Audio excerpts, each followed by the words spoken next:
Alright, so here I am at Long's Fish and Dig in Kingsland, Texas. And this is my second day out here. The first day I got here kind of late, and all I did is do a little bit of test panning. Doing some homemade wine here, strawberry lychee. Anyway, so I set up the sluice over here.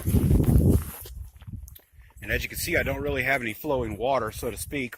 So it's a good thing I brought that power head here, or I would have been screwed. But I set that up over there, and I've already run 2 buckets through it and reran my tailings through it.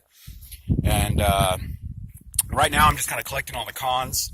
I did a run last night on my test pans using the flow pan here, and I ran them through this multi-sluice, which is a concentrate cleaner. And I did find a little bit of gold in the pan. Not a whole lot. Yeah, most of the stuff out here is flour gold. What is it? Submicron, 300, 200, 100 mesh. But there are nuggets out here, and the lady up front had a picture of a gold nugget that someone found. Now, the soil out here isn't really soil to speak of. It's mostly just like fine, really small, like quartz and granite rocks. Lots and lots of mica, which is crazy because it looks like gold, but it's super light and flaky and floats away. But that kind of creates a challenge when I'm trying to classify. I got the bigger classifiers down there where those rocks are. You can kind of see that bucket. And that's where I'm working behind these big old rocks for the low pressure zone. Now, the problem is when you go to classify it, you end up with a whole couple classifier screens full of rocks. And you have to look through them all, and it's almost impossible because 2 shovelfuls is enough to fill up a whole classifier screen. And you got these really small rocks and everything. And then even the stuff that drops through into the bucket that you run through the sluice is basically, really fine ground up rocks as well. Now, I'm not going to be using my river mat. This is for the high flow because I really don't have any flow, and I'm having to use that power head, and it's still got a limited flow because of my connectors on there. It kind of necks down a little bit more than I want it to, but kind of see it there. So I'm trying to run it with the low flow there, and that seems to be doing a pretty good job. But I really haven't run the cons yet from the sluice. I'm just trying to collect as much of it as I can into the day while I still have light, and then I figure at night I can run it here on the old multi-sluice and see what I end up with. So I'll keep you guys updated. I'm going to be out here again tomorrow all day, and then Saturday I'm basically packing up, and then I'm heading to the swap meet down in Llano, Texas, and after that, I got to go straight to work and work all night. They wouldn't give me off. I tried to get off. Everyone else on the shift got off, and I was the last man, so I didn't make it. So yeah, it's going to be a long day, but I'm not going to let it dissuade me, and I'm not going to miss the swap meet. It's kind of one of the main reasons I'm down here. So yeah, we'll see. I'll let you guys know and see how it turns out.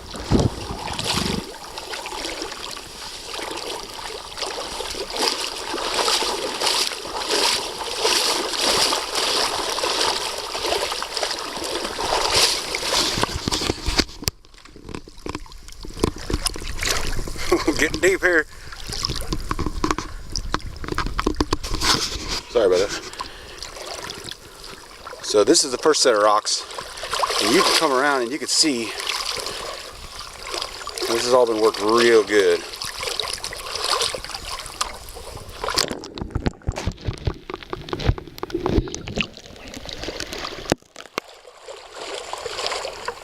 Bet there's some good stuff in those roots too, and you can kind of see someone's worked that. There's another rock. Big old cut through right here. We've worked this area pretty good too.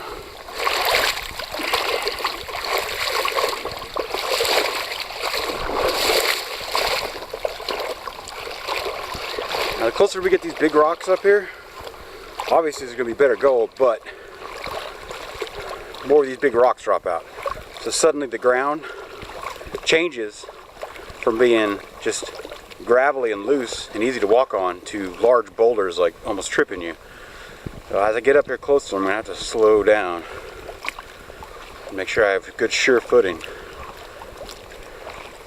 I hate going through this area because it's got all this green stuff everywhere. You can't really look down and see where you're stepping. There's a big boulder. There we go. Boulder City now. I'm going to stick this under here. I don't know if you'll be able to see anything.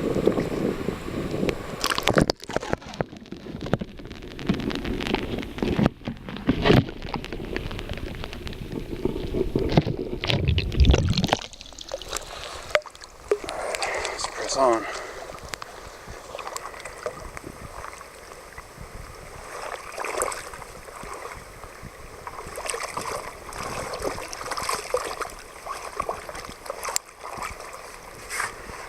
Whoa! Here we go. First trip. I'll take it real slow right through here. There's a few rocks, and I've worked this spot a little bit.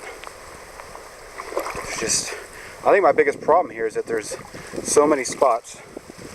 It's hard to pick one and really stick with it, which is kind of what you need to do to really get the gold, because you got to get down to the bedrock to get to where the gold is. So I'm kind of trying to fight the urge sometimes to check new areas. I did a little bit of test painting when I got here Wednesday, but I didn't do test painting out here. And I really should, but I mean, I just got a limited time on here, so I'm just kind of working areas. This is one of the rocks areas I was working. So I was working down here in this corner, following that back, and then working deep up under this thing. You'll see something funny here.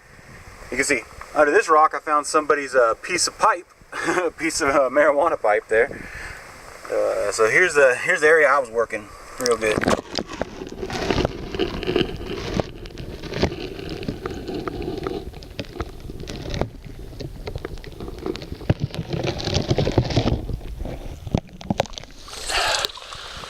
So now I'm kind of thinking about maybe going a little bit further up.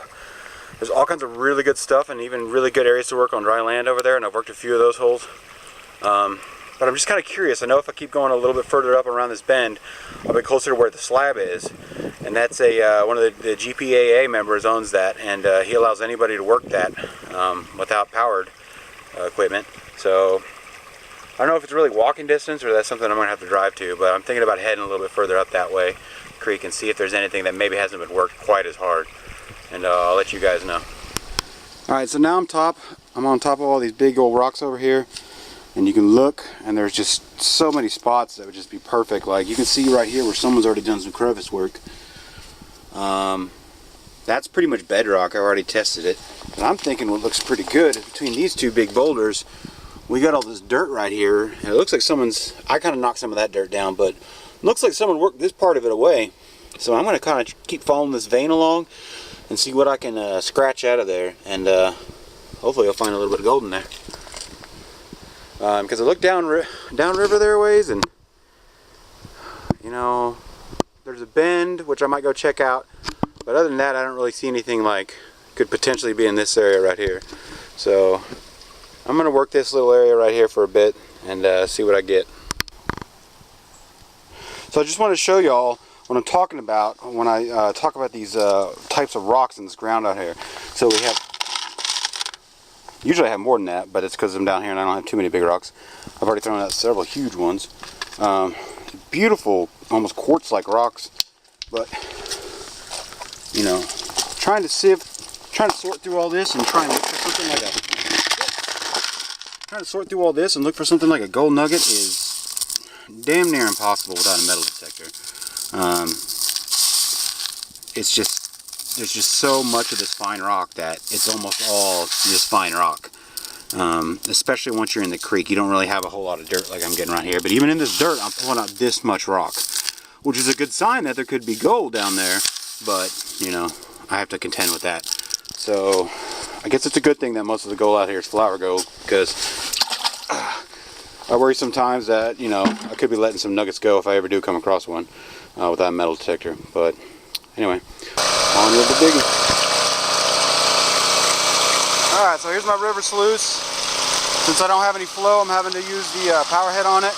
Unfortunately, I had to neck it down because I didn't have the connector I wanted, so I'm not running the full 2 inches. I'm running basically garden hose size, which sucks. But so I'm going to throw a little bit of material in here to see how it is. But one thing I noticed about this is that basically, even if you don't move it, just putting the mat back in or something, but you end up having to readjust it and tweak it every time, no matter what. So put a little scoop in there. Work it down.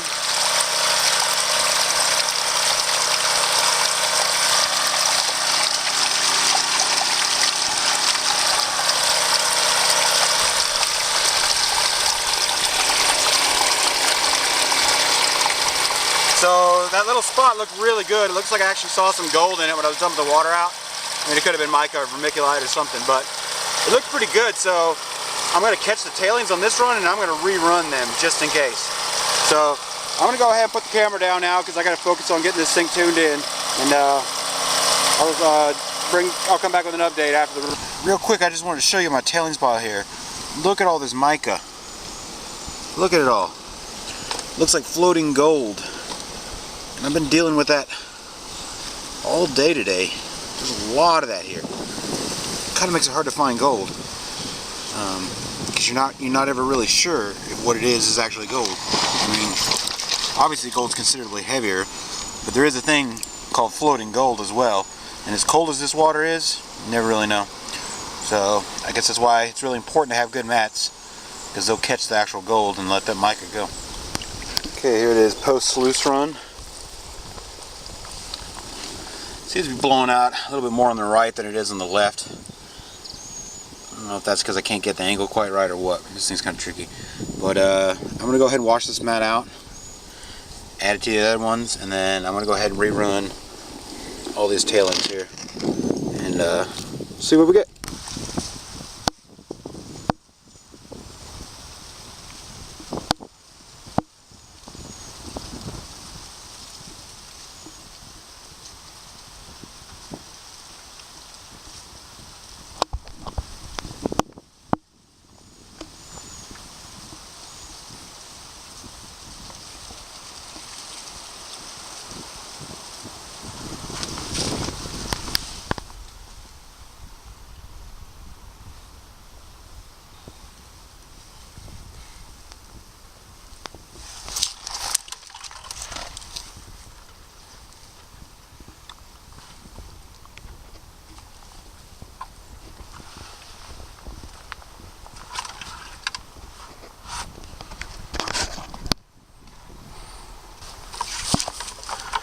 So this area of Texas is called pretty much the Llano Estacano, and it's the, if what I've read is right, what I can remember is right more accurately, there was an up push here. So I guess the magma or something like that pushed a lot of the bedrock and a lot of the underlying rocks from deep underground. That's why we have so many different minerals and rocks and stuff here. This is actually in Kingsland, Texas, although we're pretty close to Llano, Texas. And for people who aren't from Texas, that's kind of close to Round Rock, which Round Rock's kind of close to Austin. So it's kind of a little bit west of there. And it's basically right where the end of the Llano River is, right before it converges with the Colorado River. It's kind of funny though that most people around this area don't actually call it Llano, which is the original Mexican name for this place. They call it Llano. And don't ask me why. It's the same thing in Austin with Rio Grande. They call it Rio Grande instead of Rio Grande, which is the actual name of it. So I don't know why Texans are picky and choosy about that. They pronounce jalapeno and fajita correctly, but I guess I got a problem with Llano and Rio Grande, but whatever. Anyway, so I'm back here to this spot. I'm going to go ahead and keep working this a little vein of dirt that I found. And yeah, it's too bad I can't crevice some of these spots. I do have some crevicing tools, but nothing too substantial. But yeah, I think I got a good spot right here with this dirt. And I've already taken some of it away, and I'm going to keep working on back and see what I can get. So here's a little trick I learned. If you got a bunch, first of all, try not to fill up your buckets this full, but I ended up doing it this time. But a trick I learned is, rather than walking this trail all the way back, you can walk in on the trail, but then use the buoyancy of the water on your way back. Because I mean, look at that.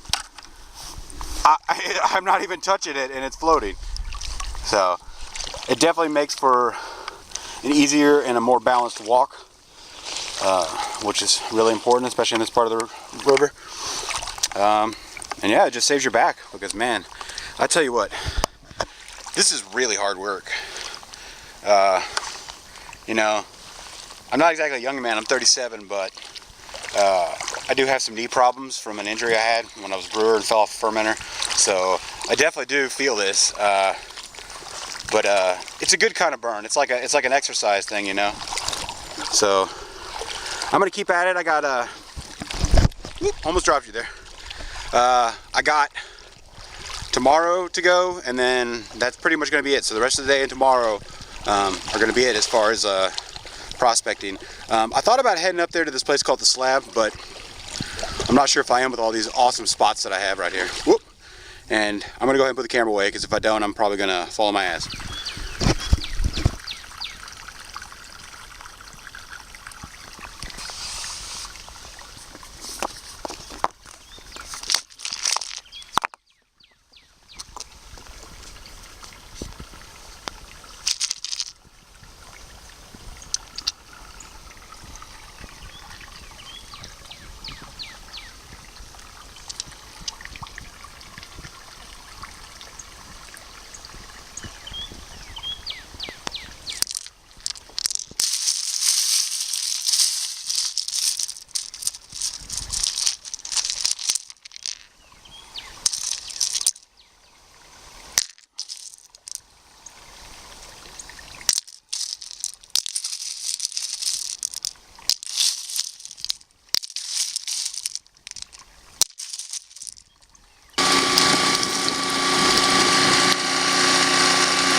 Alright, so I'm ready to work down my cons. Hope you can hear me over that sound of that generator.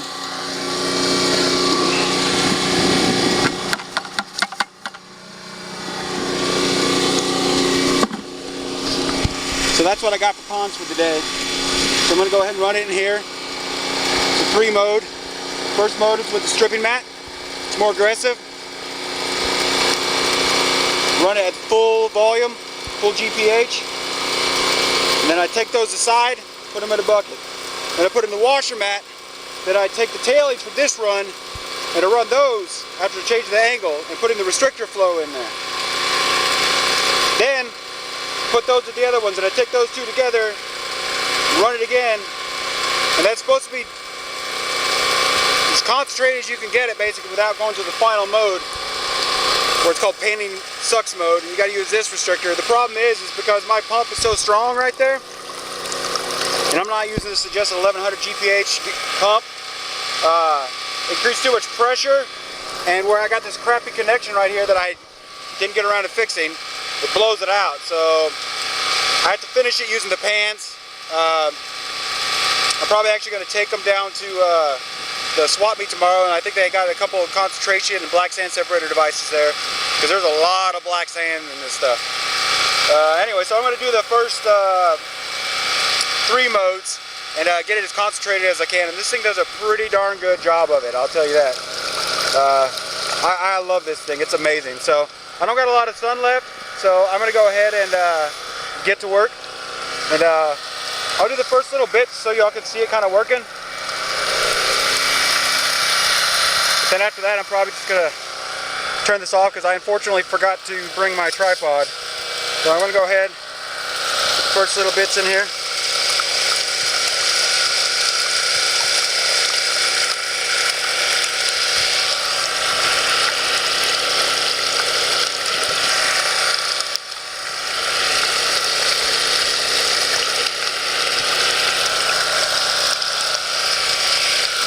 Alright, well I'm going to get the rest of these and then I'll let you know how it goes.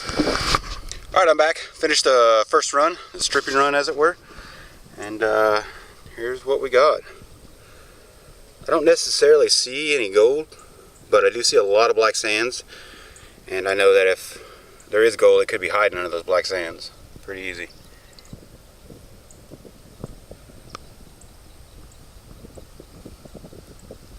Alright.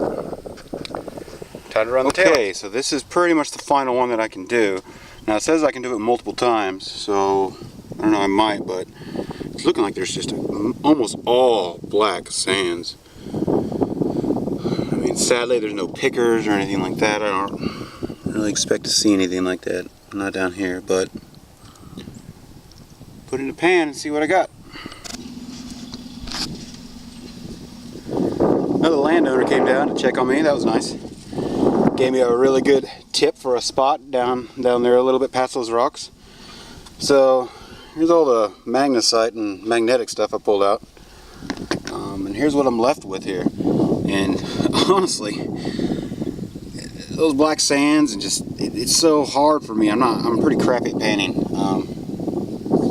So I can't do like I was explained earlier in that one video, I can't do that super fine mode. So what I'm probably going to do is take these concentrates and whatever I get tomorrow and take them down to the swap meet, and either somebody can help me pan it out, or hopefully they have one of those really cool shot separator things that I've seen before. A lot of mica. It is a little bit disappointing that there's obviously no pickers in here. Really not even anything that I can see for sure, which is a little unnerving when you consider how much work I've done today. But, you know, it could be buried in there. They say most of the stuff down here is flour gold anyway, so I don't really know how much is actually in here or not. But that picture of the gold nugget that they had up front, the owner over there was telling me that a guy found that walking down the creek down that way. Like, he just looked down and saw it sparkling in the creek, which is just crazy to me. You know, I thought that for sure that somebody had a metal detector and that's how they were able to find that. Boy, it almost makes me want to take a little quick walk before I leave to look for any pickers, because that'd be nice. But definitely I'm thinking, since, you know, it didn't seem too great in my results, bearing, but definitely go hit that big rock that he was talking about by that split fence line. So he said some guys got some really good gold up there, and most people don't go that far. So that's probably why there's good gold there versus where I was at today. So I'm probably going to call it a night and just cook some food and just chill out for the rest of the night. So have a good one.